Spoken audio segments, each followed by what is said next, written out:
The night I discovered the truth, I sat in my car outside Dylan's house for 3 hours, watching shadows move behind the curtains, my hands trembling so violently I couldn't hold my phone steady enough to take the screenshots I needed.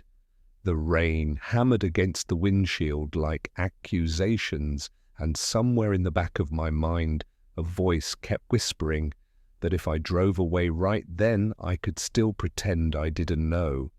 I could still save the friendship. I could still save myself from what I was about to become. But I didn't drive away. Instead, I took those screenshots. I documented everything. And in that moment, sitting in the dark with the evidence of my best friend's betrayal glowing on my screen, I stopped being Ethan Rivers, the loyal friend, the trusting partner, the guy who always saw the best in people. I became something else entirely, something colder, something patient, something dangerous. But I'm getting ahead of myself. Let me take you back to where this really started. 7 years ago, Dylan Mercer walked into my life during a hackathon at Berkeley.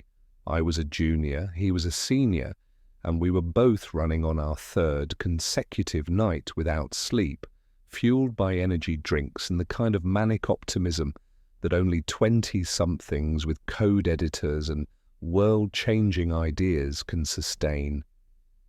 I remember the exact moment we met. I was stuck on an authentication bug that was eating my soul, hunched over my laptop in a corner of the computer science building, and this guy just appeared beside me with 2 coffees. "You've been staring at that same screen for 40 minutes, he said, setting one of the coffees next to my keyboard. "Either you're having an existential crisis, or you're missing something obvious." I looked up at this stranger, tall, charismatic, with the kind of easy confidence I'd always envied, and laughed despite my exhaustion. Both, probably. He leaned over my shoulder, scanned my code for maybe 30 seconds, and pointed at line 247. "There. You're hashing the password before the salt switch them." I made the change. The authentication worked perfectly. "Holy shit," I said. "Dylan Mercer." He extended his hand. "And you're welcome." "Ethan Rivers, and seriously, thank you. I've been losing my mind." He grinned. "What are you building?" I explained my project, a cybersecurity tool that could detect unusual patterns in network traffic and predict potential breaches before they happened. It was ambitious, probably too ambitious for a hackathon, but I'd been obsessed with the idea since my internship at a financial services company had been hit by a ransomware attack. Dylan listened with genuine interest, asking smart questions, challenging my assumptions in ways that made the project better. By dawn, he'd unofficially joined my team. By the end of the weekend, we'd won second place. And by the time we graduated, me a year after him, we'd become inseparable. People always asked what made our friendship work. We were different in almost every way. Dylan was extroverted, charming, the guy who could walk into any room and own it within minutes. I was quieter, more analytical, comfortable with code and data in ways I never was with crowds. He came from money. His father was a successful venture capitalist in Silicon Valley. I grew up in a middle-class family in Sacramento, worked 3 jobs to pay for college, and graduated with enough student debt to buy a small house. But somehow those differences complemented each other perfectly.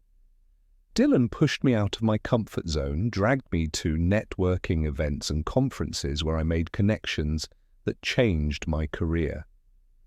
I grounded him, helped him think through decisions more carefully, wrote the code that brought his big ideas to life. After graduation, we both took jobs at tech companies in San Francisco. Dylan went to a hot startup that got acquired 18 months later, making him a small fortune. I joined a cybersecurity firm, learned everything I could, and started building a reputation as someone who could find vulnerabilities no one else could see. But we both knew we wanted more. We wanted to build something of our own. The idea came to me during a particularly brutal week at work. Our firm had been hired by a major healthcare provider after they'd suffered a data breach that exposed the personal information of over 2 million patients. The breach had been preventable. There were warning signs in the network traffic for weeks before the attack, but no one had the tools to recognize the patterns. I called Dylan that night, too excited to wait until morning. "I figured it out," I said, the moment he answered. "The thing we've been talking about building." "It's midnight, Ethan." "I know, listen. What if we created an AI-powered platform that doesn't just detect threats, it predicts them? Machine learning algorithms that analyze patterns across thousands of networks, identify anomalies before they become breaches, and automatically implement protective measures." There was a pause, then, "Keep talking." We spent the next 6 months planning. Dylan handled the business side, creating financial projections, researching the market, building a pitch deck that could sell ice to penguins. I focused on the technical architecture, developing the core algorithms, and building a prototype that actually worked. We called it Sentinel. And in late 2019, we officially launched Sentinel Security Systems, Inc. Those first 2 years were brutal. We worked 100-hour weeks, lived on ramen and ambition, pitched to 57 venture capital firms before finally securing seed funding. Dylan's father helped with introductions, but we earned every dollar ourselves. The technology worked. The market needed it. And slowly, painfully, we started to grow. By 2021, we had 15 employees. By 2022, we had 45 and had just closed our Series A funding round at a $30 million valuation. Sentinel was protecting networks for dozens of companies across healthcare, finance, and government sectors. The technology I dreamed up during sleepless nights was saving companies millions of dollars and preventing the kind of devastating breaches I'd witnessed. And through it all, Dylan wasn't just my business partner, he was my best friend, my brother. When my father died suddenly of a heart attack in early 2022, Dylan flew out with me to Sacramento, helped organize the funeral, and sat with me through the worst nights when grief felt like drowning. When his father was diagnosed with early-stage Parkinson's later that year, I was the first person he called, the one he trusted with his fears about mortality and legacy. We celebrated every victory together. That first major client, the Series A closing, the day we moved into a real office instead of my cramped apartment. Dylan was the first person I called when I got my first 6-figure salary. I was the first person he told when he finally paid off his student loans from business school. Our friendship wasn't just strong, it was bulletproof. Or so I thought. Sophia Hartwell entered our lives in March of 2023. We were hiring for a VP of marketing. Our rapid growth meant we needed someone who could build a real marketing function, establish our brand, and help us scale to the next level. We'd interviewed a dozen candidates, but none of them felt right. Then Sophia walked into our conference room and everything changed. She was striking, dark hair, intelligent eyes, the kind of presence that commanded attention without demanding it. But what impressed me wasn't her appearance, it was her mind. She'd done her homework on Sentinel, understood our technology better than some of our engineers, and came to the interview with a complete marketing strategy that addressed gaps we hadn't even recognized. "Your product is revolutionary," she said, leaning forward with an intensity that made me sit up straighter. "But you're marketing it like a commodity. You're selling features when you should be selling transformation. Companies don't want another security tool. They want peace of mind. They want to sleep at night, knowing their data is safe. That's what you're really offering. That's the story you need to tell." Dylan and I exchanged glances. We'd both had the same thought. We need her. We hired her on the spot. Or rather, Dylan did. As CEO, hiring decisions ultimately ran through him, though we'd always made major decisions together. But with Sophia, he barely consulted me. He just knew. Looking back now, I can see the signs. I just didn't want to. Sophia was brilliant at her job. Within 3 months, she'd completely overhauled our marketing approach. Our website went from generic tech company template to sleek, compelling storytelling. Our client acquisition costs dropped by 40%, while our conversion rates doubled. She secured features in TechCrunch, Forbes, and the Wall Street Journal. Under her leadership, Sentinel went from an unknown startup to a recognized player in cybersecurity. But more than that, she fit. She understood the culture we were building, shared our vision for the company, and worked with the same intensity Dylan and I brought to everything we did. The three of us became a unit, the founding team, though technically only Dylan and I had founded the company. We had standing Monday morning strategy sessions, Thursday evening dinners to decompress, and an endless Slack channel where we shared ideas, articles, memes, and random thoughts at all hours. Sophia was sharp, funny, and real in ways that made her feel like she'd always been part of our world. I'd be lying if I said I didn't develop feelings for her. It started small. Noticing the way she laughed at my terrible jokes, the warmth in her eyes when she complimented my work, the casual touches, a hand on my shoulder when she walked by my desk, sitting close enough during meetings that I could smell her perfume. By summer, I was completely gone. Head over heels, stupid in love, thinking about her every moment gone. I thought she might feel the same way. There were moments, long looks, conversations that went deeper than they needed to, the way she always seemed to seek me out at company events, but I was cautious. We worked together, she reported to Dylan. I didn't want to be that guy who confused professional warmth for personal interest. So I waited. I planned. I wanted to do it right. In August, we closed a major deal with a Fortune 500 financial services company, the biggest contract in Sentinel's history. The negotiation had been grueling, stretching over 3 months, and I'd been the technical lead, personally customizing our platform to meet their complex security requirements.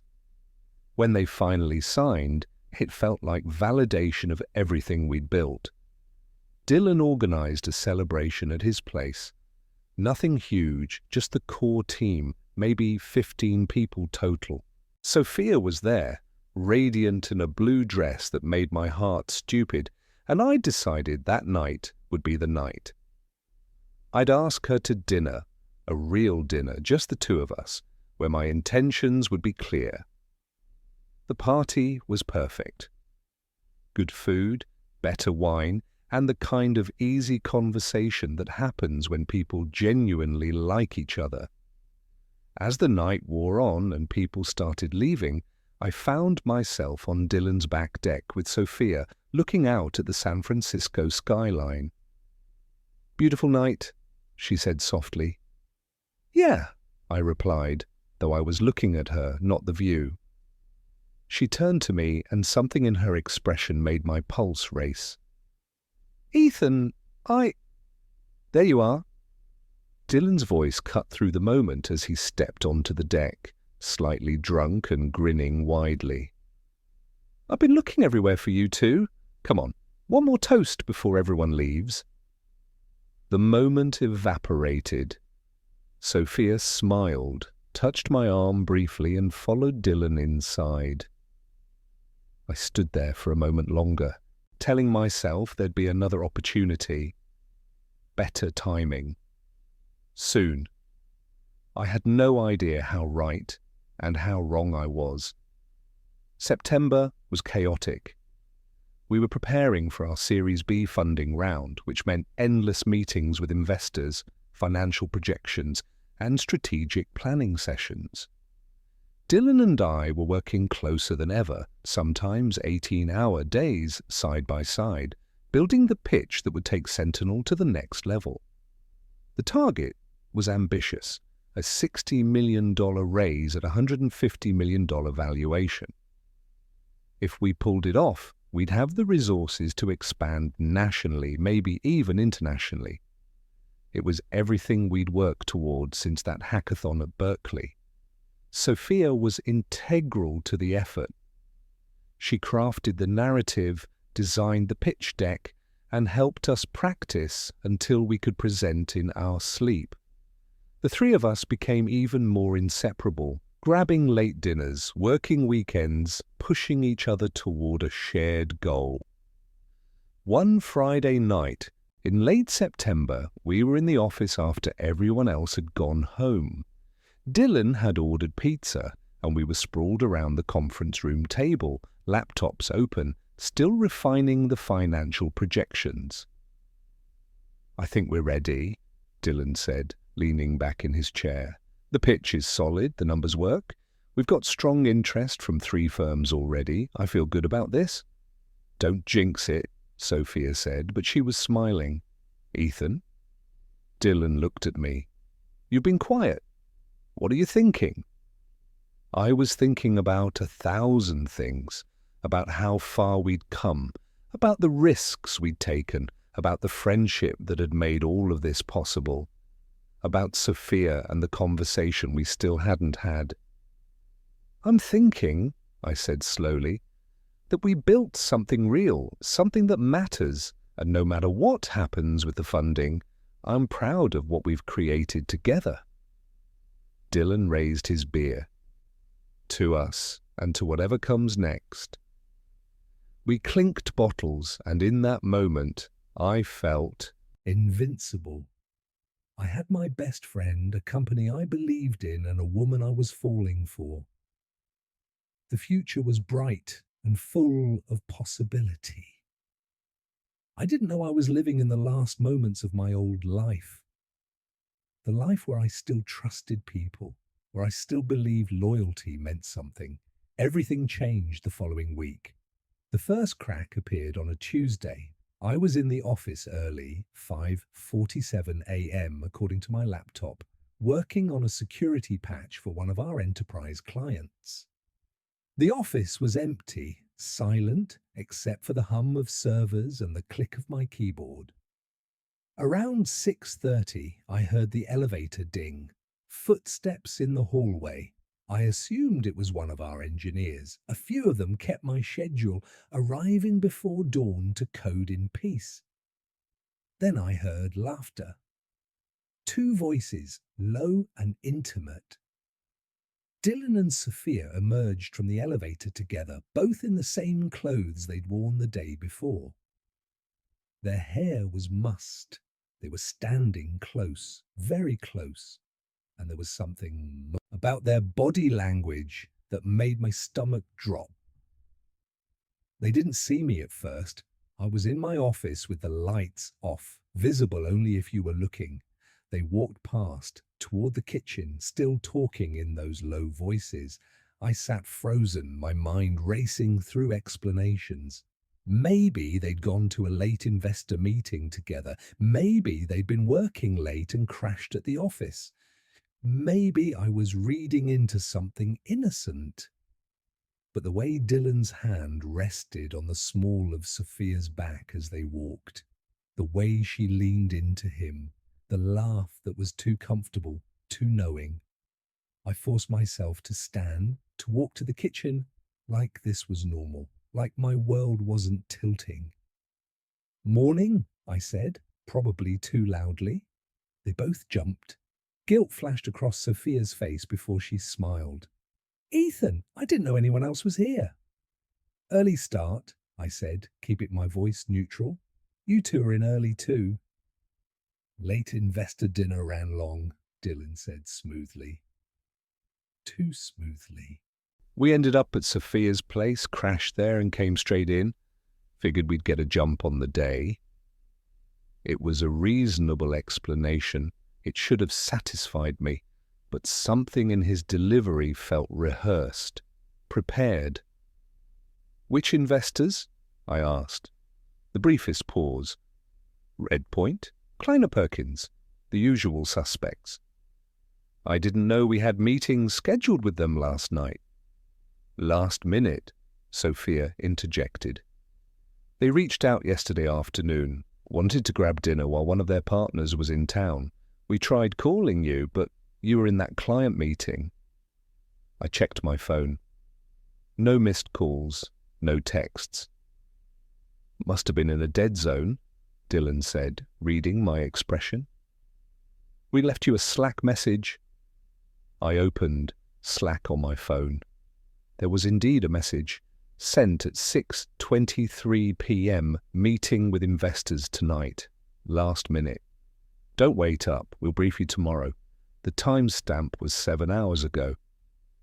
Enough time for a dinner meeting, also enough time for other things. "How'd I go?" I asked. "Really well," Dylan said, grabbing a coffee mug. "They're interested. We'll know more after the formal presentation."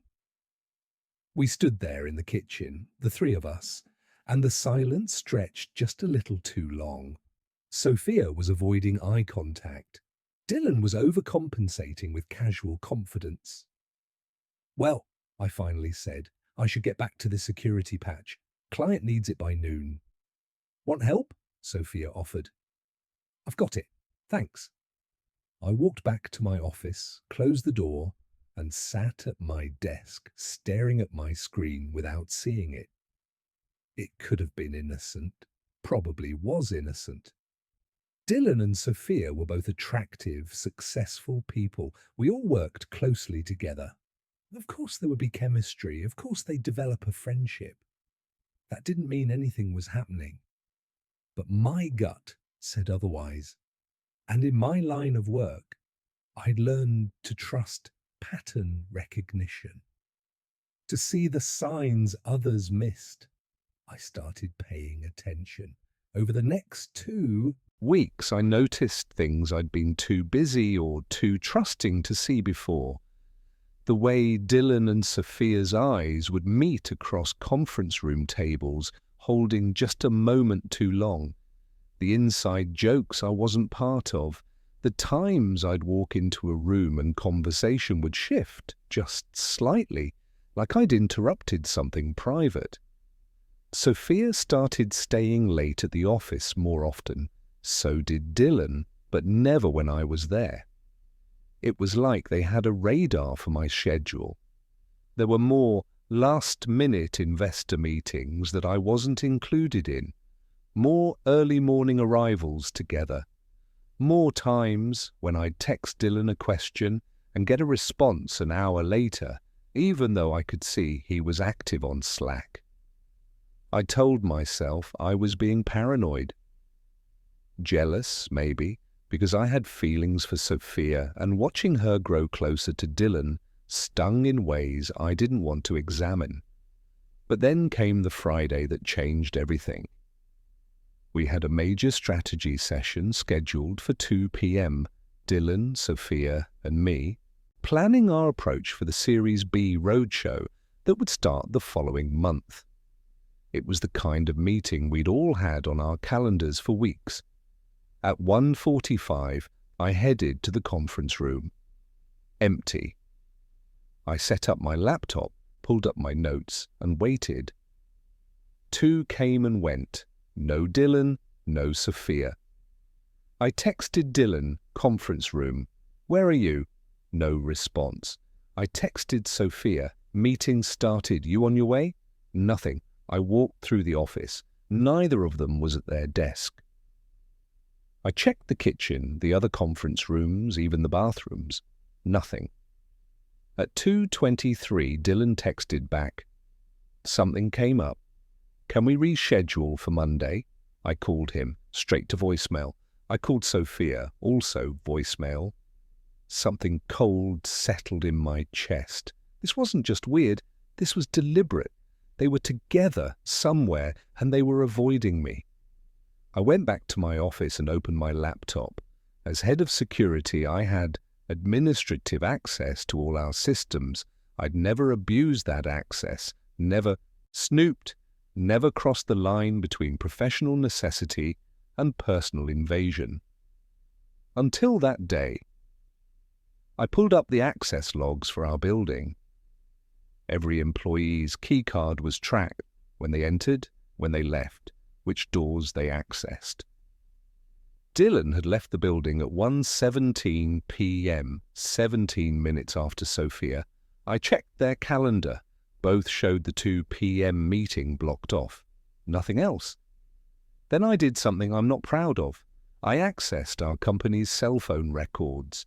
We provided phones for all senior staff, and as part of our security infrastructure, I had access to metadata, not the content of messages, but timestamps, frequency, and patterns of communication. What I found made my blood run cold. In the past month, Dylan and Sophia had exchanged 1,847 text messages. For context, Dylan and I, best friends and business partners working on the same company, had exchanged 412. The messages spiked in frequency after hours, lots of late-night exchanges, many clusters. Between 11 p.m. and 2 a.m., there were 127 phone calls between them in the past 30 days. Average duration, 34 minutes. Dylan and I, business partners who allegedly needed to coordinate everything, had 43 calls. Average duration, 8 minutes. The pattern was clear, obvious, undeniable, but I needed to be sure. I needed proof beyond metadata, beyond patterns, beyond gut feeling. So I crossed a line I never thought I'd cross. Our company Slack had enterprise-grade encryption, but I was the one who'd implemented it. I knew the back doors, the administrative overrides. I'd built them for security audits, never imagining I'd use them for this.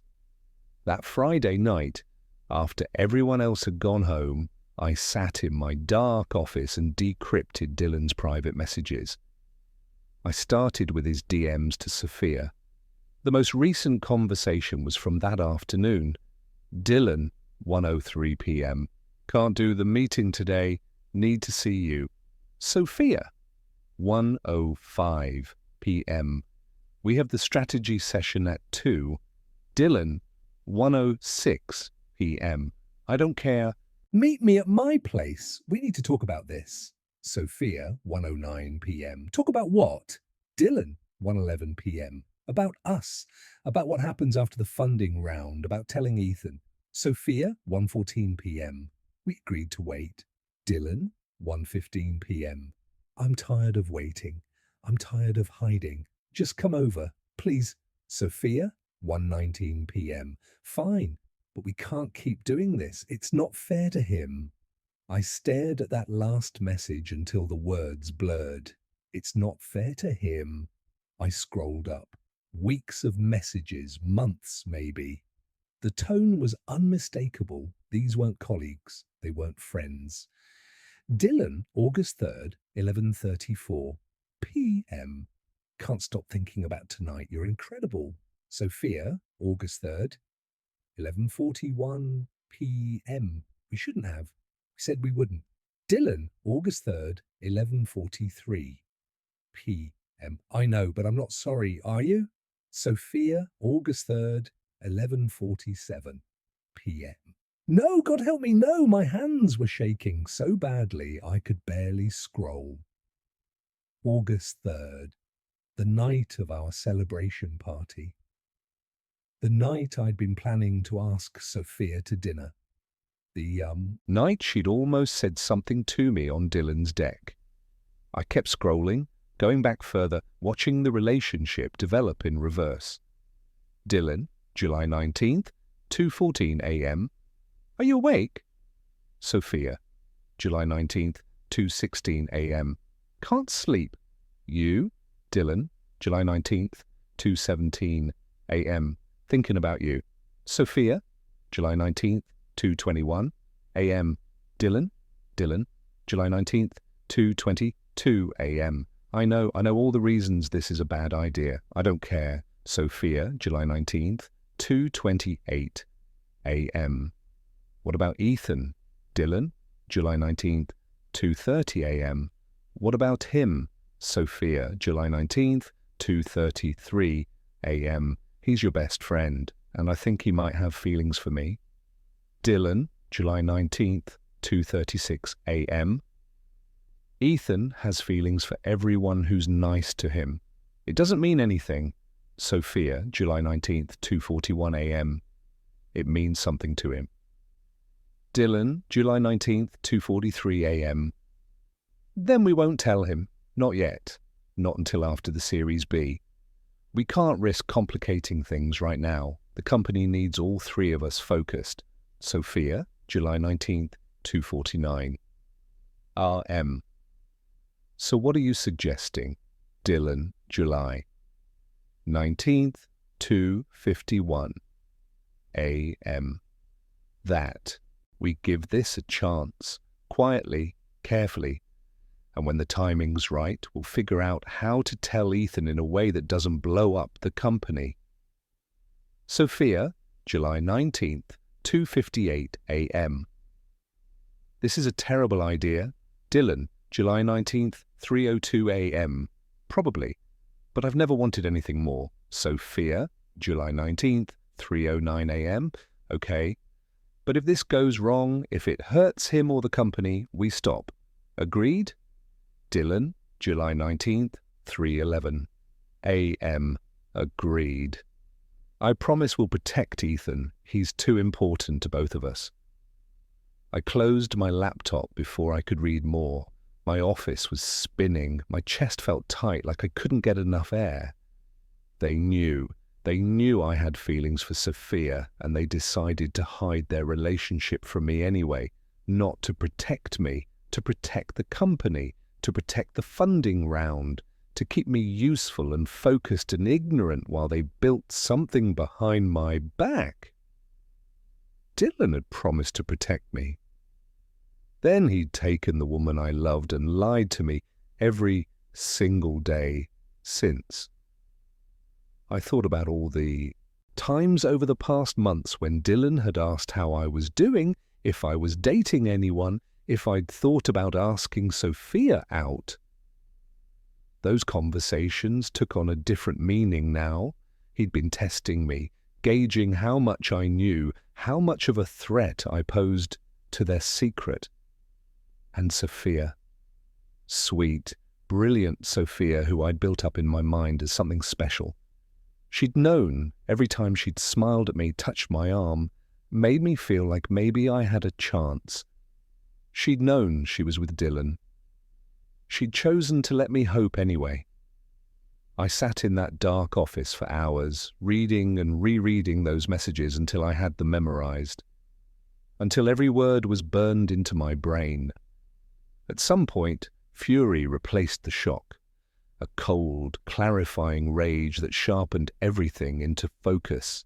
They'd betrayed me, both of them. They'd used my trust, my loyalty, my feelings, and they'd decided I wasn't even worth the truth. But more than that, and this was what really gutted me, they'd done it together. Dylan, my brother in everything but blood, had found someone who made him happier than our friendship ever could. And he'd chosen her over me without a second thought. I'd spent 7 years building this company, this friendship, this life on the foundation of trust and loyalty, and it was all built on lies. Well, if they wanted to keep secrets, I could keep secrets too. If they wanted to protect the company by hiding the truth, I could play that game. And if they thought they could manage me, control my ignorance, keep me useful while they built their future together, they were about to learn how badly they'd miscalculated, because I wasn't going to confront them. I wasn't going to make a scene or let my emotions detonate our company. I was going to do something much worse. I was going to wait, watch, document everything, and when the time was right, when it would hurt the most, I was going to make sure they both understood the cost of betraying me. But first, I needed to know exactly how deep this went. Over the next 3 weeks, I became someone I didn't recognize. By day, I was the same Ethan, friendly, hardworking, loyal. I showed up to meetings, contributed to strategy sessions, laughed at Dylan's jokes, and accepted Sophia's compliments with gracious smiles. I played my role perfectly. By night, I became a ghost, a shadow, a spy in my own company. I set up monitoring on Dylan's and Sophia's digital lives. Every email, every Slack message, every calendar entry, I saw it all, logged it all, saved it all in an encrypted partition on a personal server they'd never find. I installed keyloggers on their laptops. I cloned their phones when they left them charging in the conference room. I accessed their personal cloud storage accounts using credentials they'd carelessly saved in our company password manager.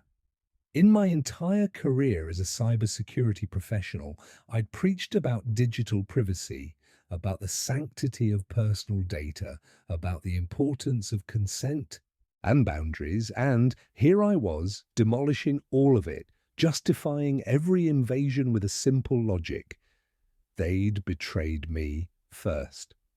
What I found was worse than I'd imagined. The affair had started in early July, just weeks after Sophia joined the company. A flirtation over Slack that escalated into late-night calls. The first kiss happened at a conference in Austin.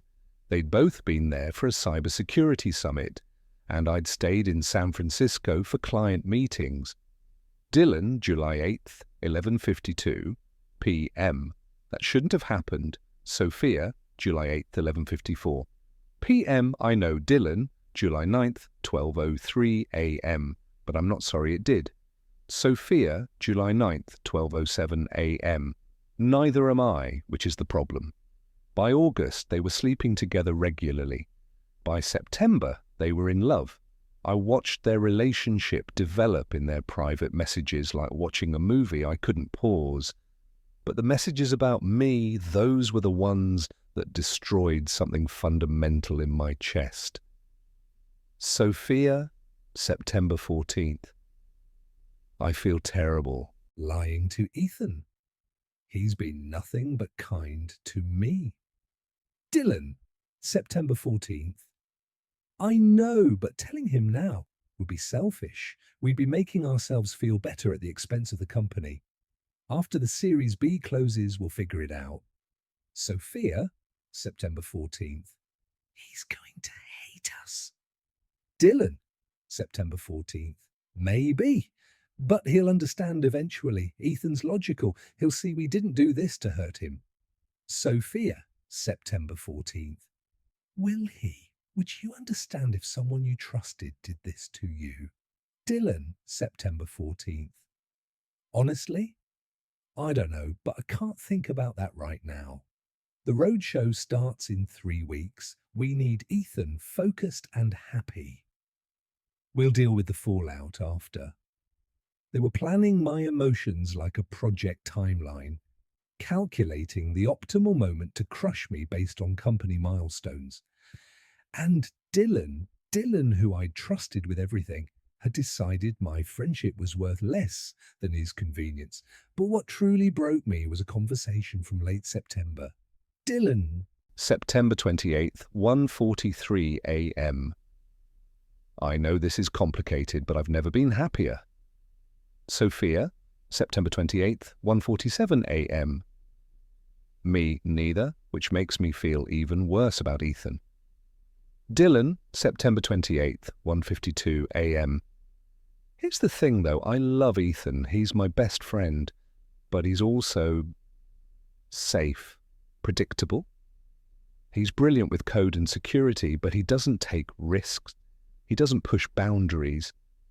Being around you reminds me there's more to life than just building a company. Sophia, September 28th, 1:58 a.m. That's not fair to him. Dylan, September 28th, 2:03 a.m. Maybe not, but it's true. Ethan's the person I trust to execute. You're the person who makes me want to be better. I need both of you, but not in the same way. I read that message probably 50 times, each time feeling something else inside me. Die, safe, predictable, good for execution. That's what 7 years of friendship meant to him. I wasn't his brother. I wasn't his equal. I was a resource, a tool.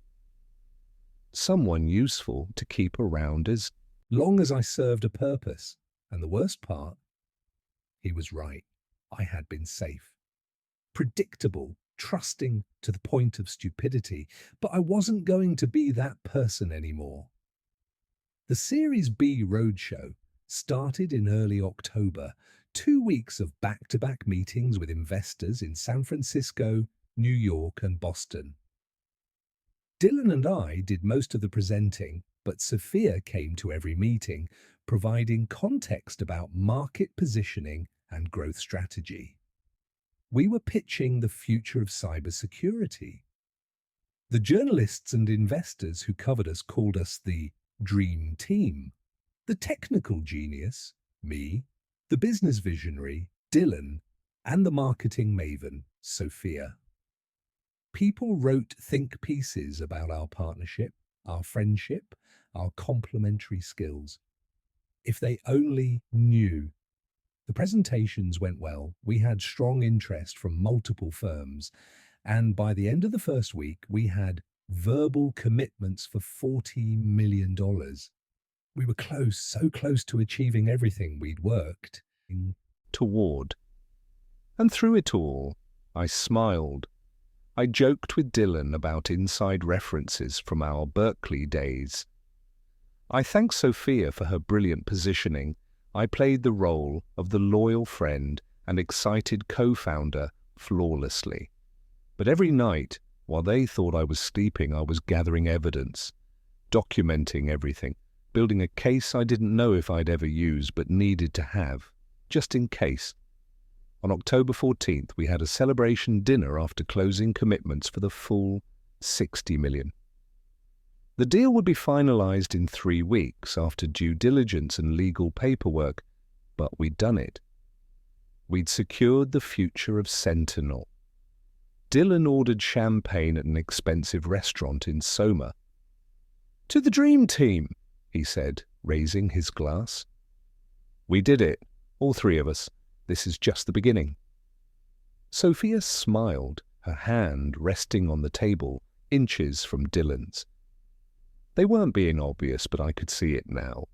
The way they oriented toward each other, the micro-expressions, the unspoken communication. "To the Dream Team," I echoed, clinking glasses. "Ethan," Dylan said, getting emotional in the way he did when drunk. "I need you to know something. You're the most important person in my life. This company, everything we've built, none of it would exist without you. I love you, man." He meant it, in his way. He did love me. He just loved himself and Sophia more. "Love you too," I said. And I meant it too. That was the most fucked up part. Despite everything I knew, despite all the anger simmering under my skin, I still loved my best friend. I just couldn't trust him anymore. The betrayal I'd discovered was bad enough, but what happened next made it so much worse.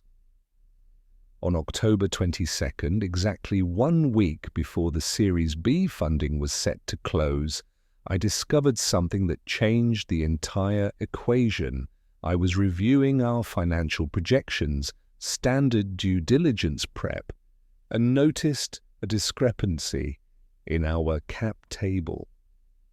The capitalization table tracks who owns what percentage of the company, equity distribution, investor stakes, option pools, everything. According to the version I had in our shared drive, Dylan and I each owned 35% of the company post-Series B. We'd agreed to that split from the beginning. We were equal partners, equal founders. But when I cross-referenced against the legal documents being prepared for the funding, close, the numbers didn't match. My ownership showed 28%. Dylan's showed 42%. I checked the file history. The cap table had been updated 3 days earlier by Dylan without telling me. I dug deeper, pulling up the Series B term sheets, the shareholder agreements, all the legal paperwork I'd been too busy and too trusting to review carefully. Dylan hadn't just given himself more equity, he'd restructured the entire power dynamic of the company. The new agreements gave him majority voting control, final say on all major decisions, the right to remove me as CTO with board approval, and he'd stacked the board with investors who were his contacts, his relationships. I'd been so focused on their personal betrayal that I'd missed the professional one. Dylan wasn't just sleeping with the woman I loved. He was systematically removing me from the company I'd built. I found an email buried in Dylan's drafts folder. Unsent, but dated October 18th. Subject, post-funding restructure. Jim, thanks for your guidance on this. You're right that consolidating leadership under one clear CEO makes sense as we scale. Ethan's brilliant technically, but he's not equipped for the strategic decisions we'll need to make at this level. The plan is to use the Series B as a natural transition point. We'll keep him as CTO, but move toward a structure where product and technical strategy roll up through me. His equity gets diluted to minority status, and with the new board composition, we'll have full control over major decisions. I know this sounds harsh, but Ethan will understand once he sees the results. He's always been more comfortable following than leading anyway. This actually plays to his strengths. Once the funding closes and everything's stable, Sophia and I can also be more open about our relationship. The timing should work out well. Best, Dylan Jim Castellano. One of Dylan's father's closest friends and our lead investor. They'd been planning this together. I sat staring at that draft email for what felt like hours, my mind working through the implications. This wasn't just betrayal, this was theft. Dylan was stealing my company, diluting my ownership and restructuring power to push me into irrelevance, all while I trusted him. While I worked 100-hour weeks to make his vision real, and he was doing it for Sophia, so they could build their future together without me complicating things, without me having any power to object. The personal betrayal had hurt. This made me murderous. But more than anger, I felt something else. Clarity, purpose. I'd been planning revenge in the abstract. Some vague notion of making them pay. Now I had a specific target, a specific plan. I was going to destroy them, not physically, not violently, but completely, thoroughly, in a way they'd never recover from. And I was going to use the same tools they'd used against me. Secrecy, patience, and perfect timing. The next morning, I walked into the office like nothing had changed. Dylan was already there, coffee in hand, looking pleased with himself. "Big week ahead," he said cheerfully. "Due diligence calls Monday and Tuesday, legal review Wednesday, and we close Friday. Can you believe we're actually here?" "It's surreal," I said honestly. "Everything we've worked for." "Hey, I wanted to talk to you about something." He gestured to his office. "Got a minute?" My pulse quickened, but I kept my expression neutral. "Sure." We sat down in his office, and Dylan leaned back in his chair, doing that thing where he steepled his fingers like he was about to impart wisdom. "The investors want to do some organizational restructuring post-close," he began. "Nothing major, just some tweaks to make our leadership structure clearer as we scale." "What kind of tweaks?" "Mostly clarifying the CEO role, centralizing strategic decision-making. You'd still be CTO, still running all of product and tech, but the board wants clearer accountability at the top." "And what does that mean for equity?" "There might be some small dilution across the board to create a larger option pool for new hires, standard stuff." He was lying to my face. Not even well, just assuming I'd trust him. "How much dilution?" I asked. "Probably 5 to 7% across all founders and early investors. Gives us room to bring in the talent we need." 5 to 7%, not the 14% he'd actually taken from me. "And you're comfortable with that?" I asked. "Yeah, I think it makes sense. We need to be able to attract top talent, and equity's our best tool for that." He leaned forward. "You trust me on this, right? I wouldn't agree to anything that wasn't in both our best interests." I wanted to laugh, or scream, or show him the emails I'd found, watch his face crumble as he realized I knew everything. Instead, I said, "Of course I trust you. You're my best friend." Relief flashed across his face. "Exactly. We're in this together. Always have been." "Always," I echoed. He stood up, clapped me on the shoulder. "Great.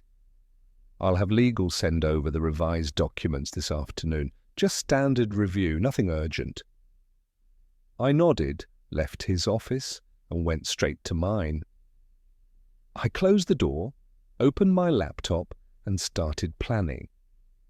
I had 5 days before the funding closed, 5 days to execute a plan that would require perfect precision, ironclad timing, and the complete destruction of everything Dylan had built.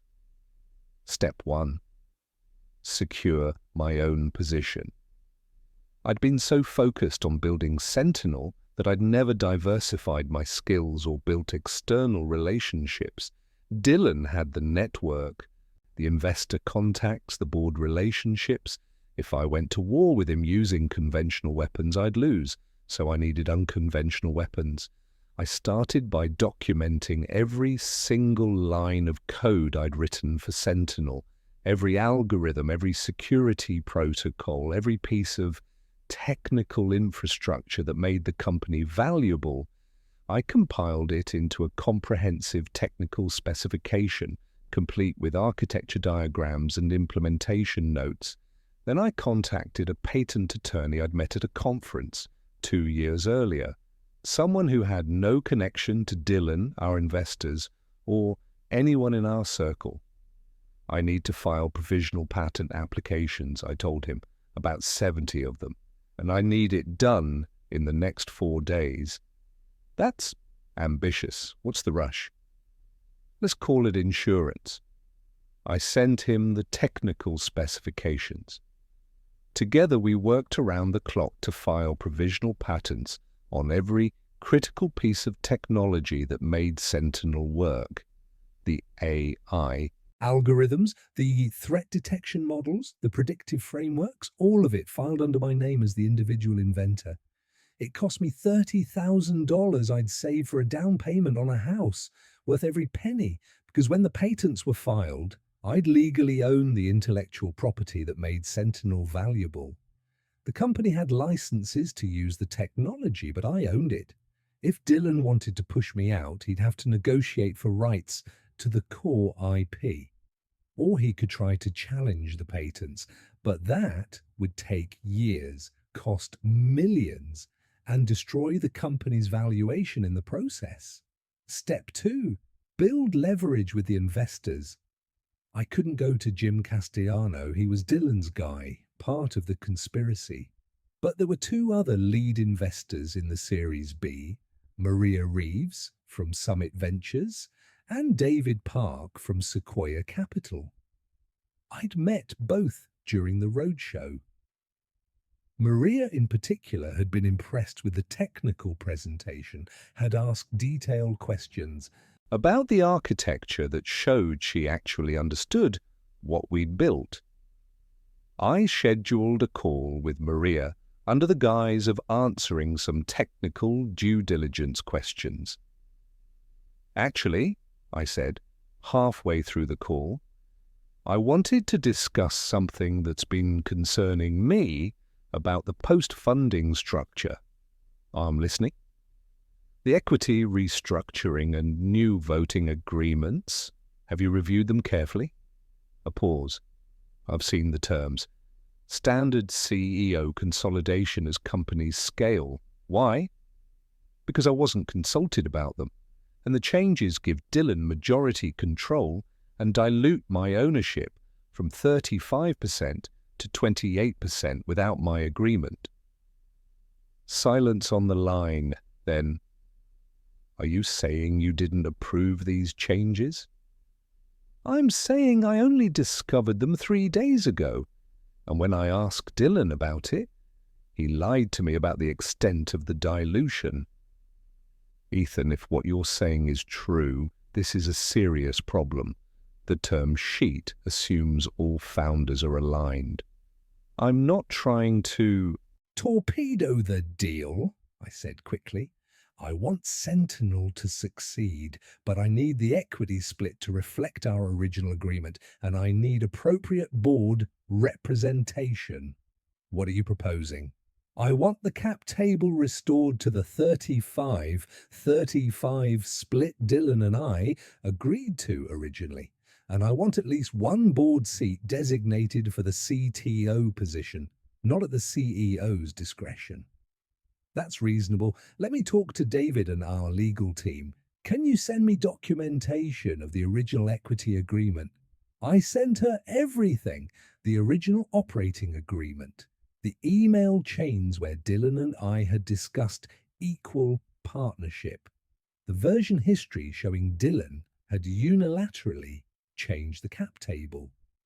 Maria called back 2 hours later. We're putting a hold on the funding close until this gets resolved, she said. What Dylan did, changing the cap table without your knowledge or consent, that's a red flag we can't ignore. Thank you. Ethan, for what it's worth, the technical diligence made it clear you're the one who built this technology. Don't let anyone convince you otherwise. Step 3. Prepare the kill shot. I'd secured my position and built leverage with the investors. Now I needed ammunition that would destroy Dylan and Sophia's relationship, both with each other and with the company. I compiled everything, every message, every lie, every betrayal. I organized it into a timeline that told the complete story.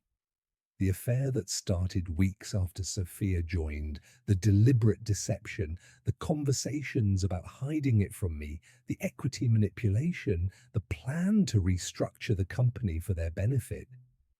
But I didn't send it. Not yet. I needed the perfect moment, the moment that would cause maximum damage with minimum collateral to Sentinel itself. And then Dylan handed me that moment on a silver platter.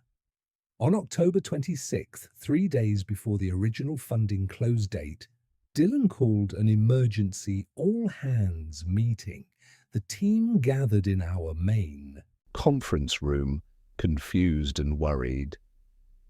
Emergency meetings usually meant bad news. Dylan stood at the front of the room, Sophia beside him, both looking serious. "I want to address the rumors some of you might have heard," Dylan began. "Yes, there's been a delay in the Series B close, but it's nothing to worry about. Just some standard negotiation around terms and structure." He was spinning the investor pushback as routine, keeping everyone calm. "What I really want to talk about," he continued, "is something personal. Sophia and I have been seeing each other for the past few months. We wanted to wait until after the funding to make it public, but given the current situation and the importance of transparency, we're telling you now." There were gasps, surprised looks. Some people glanced at me, gauging my reaction. I kept my face neutral, supportive even. "We know this might seem sudden," Sophia added, "but we care about each other deeply, and we want to be honest with all of you about it." "The reason we're sharing this now," Dylan said, "is because we're committed to building a culture of trust and transparency at Sentinel. No secrets, no hidden agendas, just honest communication and shared purpose." The irony was so thick, I nearly choked on it. People clapped, a few people congratulated them. Our HR director asked if there were any conflicts of interest to address, and Dylan assured her they'd consulted with the board and everything was above board. It was a masterclass in manipulation. Get ahead of the story, control the narrative, make the reveal seem like a choice rather than something forced by circumstances. And through it all, neither of them looked at me, not once. After the meeting, Dylan pulled me aside. "I wanted to tell you privately first," he said, and he almost sounded sincere. "But given everything happening with the funding, I thought it was better to just get it out there. Are you okay with this?" "Why wouldn't I be?" "I don't know, you and Sophia always seem to have good chemistry. I didn't want you to feel blindsided. Dylan, I'm happy for you. Both of you. You deserve to be happy." He searched my face, looking for cracks in the facade. He wouldn't find any. "Thanks, man. That means a lot. And hey, once we get past this funding weirdness, things can get back to normal." Normal. He actually thought there could be a normal after this. "Sure," I said, "back to normal."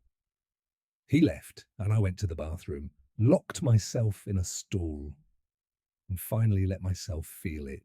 The rage, the betrayal, the absolute fucking audacity of these people to gaslight me while claiming to build a culture of trust and transparency. They'd made their move. Now it was my turn. That night, I finalized my documentation. Every message, every lie, every betrayal. I organized it into a comprehensive report, complete with timestamps, screenshots, and a detailed analysis of how Dylan had manipulated the cap table and board structure. Then I added one more element, the equity manipulation. I discovered that Dylan hadn't just changed my ownership percentage.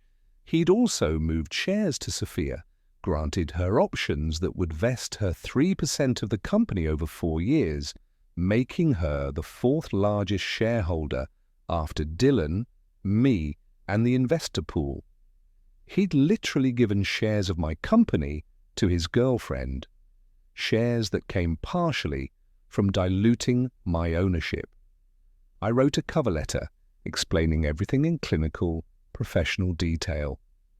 No emotion, no accusations, just facts, evidence, and the clear pattern of deception. Then I sent it to Maria Reeves, David Park, and every member of our board except Jim Castellano. The email's subject line, critical founder, dispute and governance concerns, Series B funding. I sent it at 11:47 p.m. on October 26th. Then I went home, poured myself a whiskey, and waited for the explosion. My phone started ringing at 6:23 a.m. Maria Reeves. I let it go to voicemail. David Park. Voicemail. Dylan. 23 calls in the first hour. I ignored every single one. I went to the office around 9 a.m. The conference room was already full. Board members, investors, our lawyers. Dylan was there looking like he hadn't slept. Sophia wasn't. "Ethan." Dylan's voice was tight. "We need to talk." "I think we're past talking." Maria stood up. "Ethan, thank you for coming. We've spent the morning reviewing the materials you sent. Dylan, would you like to respond to these allegations?" "Allegations?" Dylan's voice rose. "This is my best friend trying to sabotage the company because he's jealous about Sophia." "Is that what you think this is?" I asked quietly. "What else could it be? You've been weird for weeks, and now you're blowing up our funding round with some bullshit about equity and—" "I filed 70 provisional patents on Sentinel's core technology," I said. "All under my name as the individual inventor. Because I invented them, the company has licenses, but I own the IP." The room went dead silent. "You did what?" Dylan's face had gone white. "I protected my work. You were planning to dilute my ownership, remove my decision-making power, and position me as an employee rather than a founder. So I made sure you can't push me out without consequences." "This is insane." Dylan turned to Maria. "He's holding the company hostage." "Actually," Maria said, her voice ice-cold, "it seems like he's protecting himself from being pushed out of the company he built. Dylan, did you or did you not change the cap table without Ethan's knowledge or consent? The investors wanted restructuring. I didn't ask what the investors wanted. I asked if you changed the cap table without Ethan's knowledge or consent." Silence. "Did you," Maria continued, "grant equity to Sophia Hartwell that was sourced partly from Ethan's dilution?" More silence. "And did you," she pressed, "discuss restructuring the company specifically to consolidate your control and minimize Ethan's input?"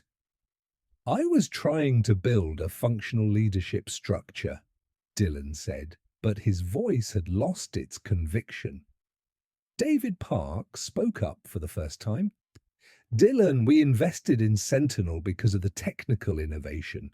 That innovation came from Ethan. If there's a dispute between founders about control and equity, we can't move forward with this funding round. The risk is too high."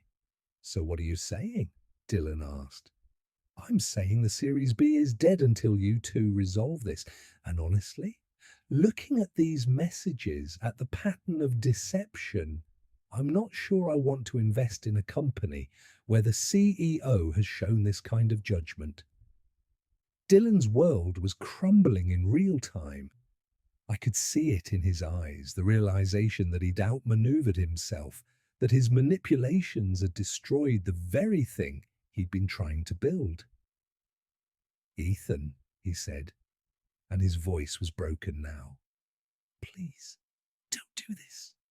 We can fix it. We can go back to how things were." "No," I said.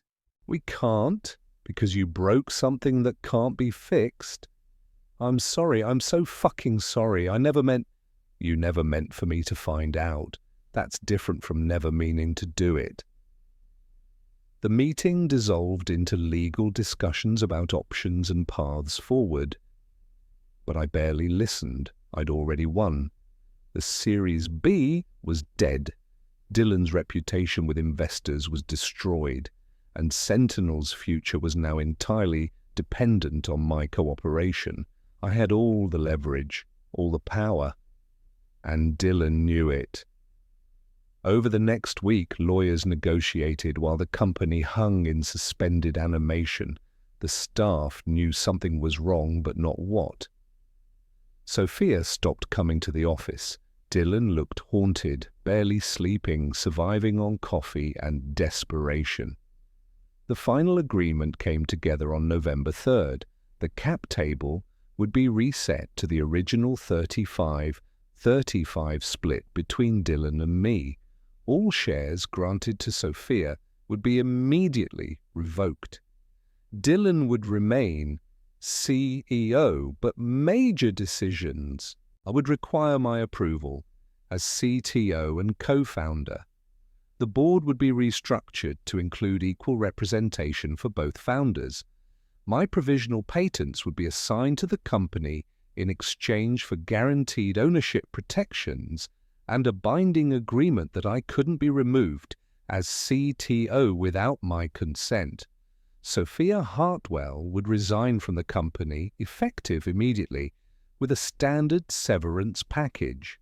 The Series B was restructured, not 60 million, but 40 million at a lower valuation. We'd lost momentum, trust, and 2 major investors, but we'd survived. Dylan signed the agreements without arguing. What choice did he have? On Sophia's last day, she came to my office. Her eyes were red from crying. "I'm sorry," she said. "For what it's worth, I'm so sorry." "Are you sorry you did it, or sorry you got caught?" "Both. Neither. I don't know." She sat down without being invited. "I never meant to hurt you." "You knew I had feelings for you. You knew, and you let me." Hope anyway. While you were sleeping with my best friend, while you both lied to me every single day. You're right. You're absolutely right. I was selfish and cruel. And you were opportunistic, I corrected. You saw a chance to get close to the CEO, to secure your position, to become a major shareholder in a promising company. And you took it. It wasn't like that. I love him. Maybe you do, but you love what he can give you more. She left without another word. Dylan and I didn't speak unless absolutely necessary. We communicated through Slack, through shared documents, through intermediaries.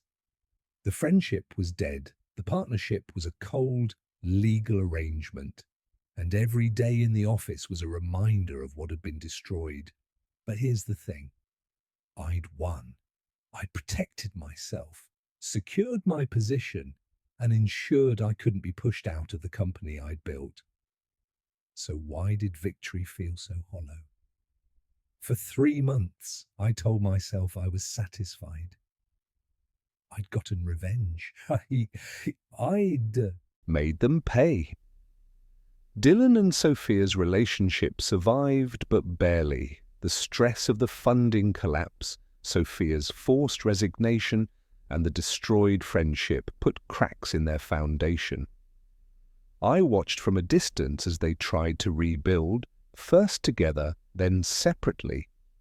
By February 2024, they'd broken up. Sophia moved to New York, took a job at a marketing agency, and gradually disappeared from our world. Dylan dated occasionally, but nothing serious. The scandal had followed him in investor circles. His judgment was questioned. His reputation had taken a hit that would take years to repair. Sentinel limped along with the reduced funding. We grew, but slower than we should have. The Dream Team narrative was dead, replaced by whispers about founder disputes and internal drama. Dylan and I presented a united front publicly, but everyone knew the truth. I should have felt vindicated. I'd destroyed the people who betrayed me. I'd made them understand the cost of their actions. But all I felt was empty. The truth is, revenge doesn't heal betrayal. It doesn't undo the damage. It doesn't give you back what was taken. I'd spent 7 years building a friendship I thought was unbreakable. I'd invested my trust, my loyalty, my heart. And in a few months, I'd watched it all disintegrate. The person I thought I knew, my best friend, my brother, turned out to be someone capable of calculated cruelty. And the revenge I'd taken, the complete destruction of his plans and his relationship, didn't make me feel better. It just made me someone who'd become as calculating and ruthless as the person who hurt me. I started therapy in March, told my therapist everything. "What was your goal?" she asked. "When you discovered the betrayal, what did you want?" "To make them understand what they did to me, to make sure they couldn't do it to anyone else." "And did you achieve that?" "Yes." "So why aren't you satisfied?" I thought about it for a long time. Because I didn't just hurt them. I became someone I don't recognize. Someone who spends his nights monitoring people's private communications. Someone who weaponizes relationships and destroys careers. I turned into the thing I hated. What would the old Ethan, the one before the betrayal, think of what you did? That question broke something open in my chest. Because the old Ethan, the guy who believed in loyalty and trust and seeing the best in people, would have been horrified. I'd won the war, but I'd lost myself in the process. It's been almost 2 years since that night I sat in my car outside Dylan's house, taking screenshots that would change everything. Sentinel still exists. We're successful, profitable, growing steadily, if not spectacularly. Dylan and I run the company with cold efficiency. We're professional, respectful even. But the friendship is gone, buried under the weight of betrayal and revenge. I date sometimes, but every time I start to develop feelings for someone, I remember the last time I felt this way. I remember Sophia's smile, the hope I'd carried, the brutality of discovery. And I pull back, build walls, protect myself. Dylan's doing the same, I think. We're both damaged in ways that won't heal. Both casualties of a war. Neither of us really won. Sometimes I wonder what would have happened if I'd confronted them directly instead of choosing surveillance and revenge. Would it have ended differently? Could we have salvaged something? Probably not. The betrayal was too fundamental, the lies too comprehensive. Some breaks can't be mended, but maybe the cost would have been lower. Maybe I wouldn't have had to destroy pieces of myself to destroy them. I still see Sophia's Instagram sometimes. She's engaged now to someone who works in finance. She looks happy. Maybe she is. Maybe she learned something from what happened. Or maybe she's just better at hiding. Dylan's still single, still building companies, still chasing the next big thing. He reached out once about 6 months ago with a simple message: "I'm sorry for all of it." I didn't respond. What was there to say? Here's what I've learned about betrayal and revenge. Betrayal destroys trust. It rewrites history, makes you question every memory, every moment of connection.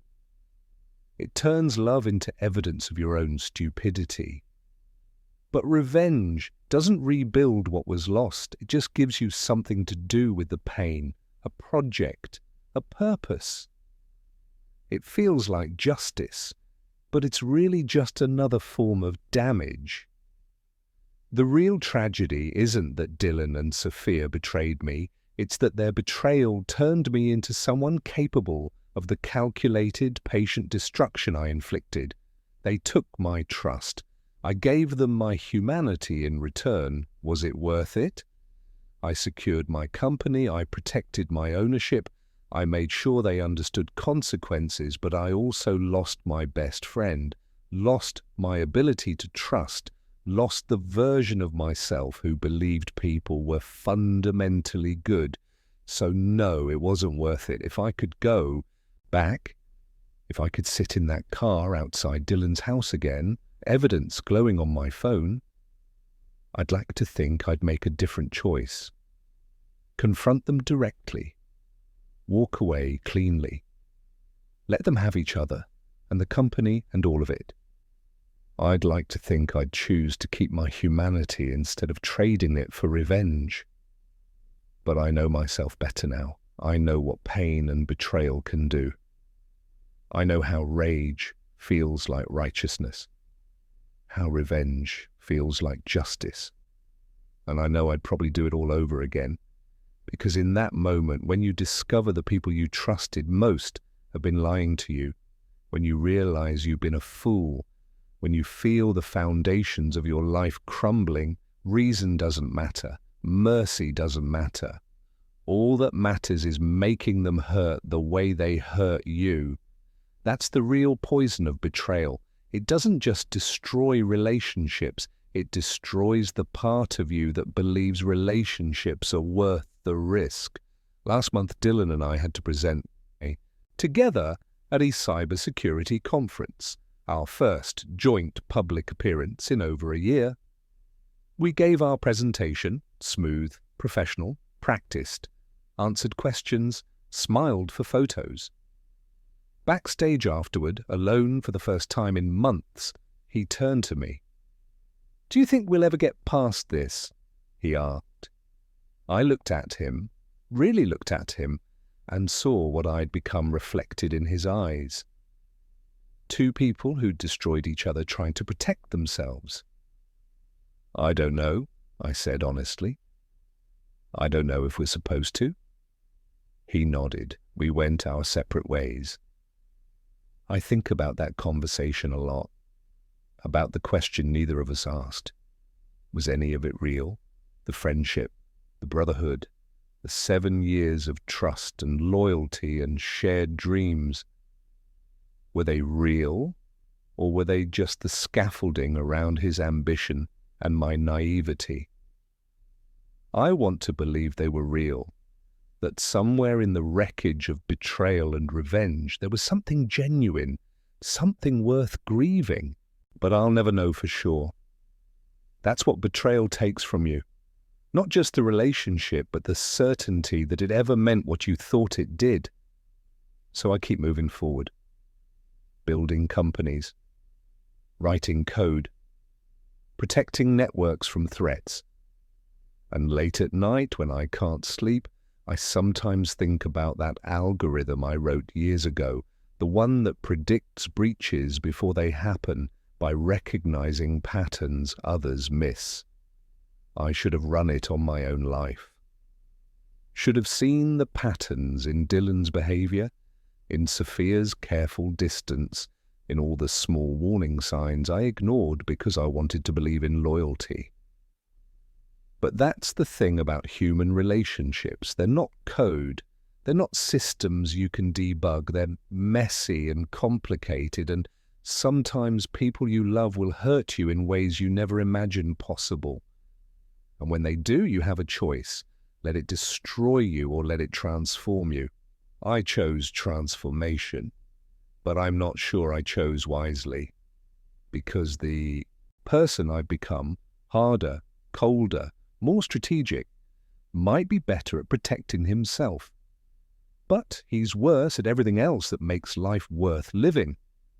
That's my story, my confession. The algorithm of betrayal, written in code I can't debug, running on hardware I can't upgrade. They say what doesn't kill you makes you stronger. They're wrong. What doesn't kill you just makes you different. And different isn't always better. I sit in my office sometimes late at night when everyone else has gone home, and I think about the guy I used to be, the one who trusted people, who saw the best in them, who believed loyalty was more valuable than leverage. I miss him. But he's gone, killed by the same betrayal that created whoever I am now. And if Dylan's reading this somehow, if Sophia is, here's what I want them to know. You didn't just betray me. You didn't just lie to me. You didn't just take the woman I loved or try to steal my company. You killed the version of me that would have forgiven you, that would have found a way to salvage something that still believed friendship meant more than equity percentages and power dynamics. That's what you took, and that's what I can never get back. So congratulations, you got each other. You got your moment of happiness. You got whatever you thought was worth destroying everything we'd built. I hope it was worth it, because from where I'm sitting, all any of us got was wreckage, the end, or maybe just the beginning of whatever comes next. I'm still here, still building, still trying to figure out if there's a version of trust that doesn't require stupidity, a version of love that doesn't require vulnerability, a version of friendship that doesn't end in betrayal. If I find it, I'll let you know. Until then, I'm just the guy who won the war and lost everything that made victory meaningful. That's the algorithm of betrayal. And once you understand it, you can never unlearn it. The code is written, the patterns are clear. And every relationship becomes a security audit. Every friendship a potential vulnerability. Every moment of trust a calculated risk. Maybe that's wisdom. Or maybe it's just what happens when you let revenge teach you how to love. Either way, it's all I have left, so I guess that makes me the cautionary tale, the warning label, the proof that winning doesn't always feel like victory. Learn from my mistakes or don't. Either way, be careful who you trust, because the algorithm is always running and sometimes the breach comes from inside.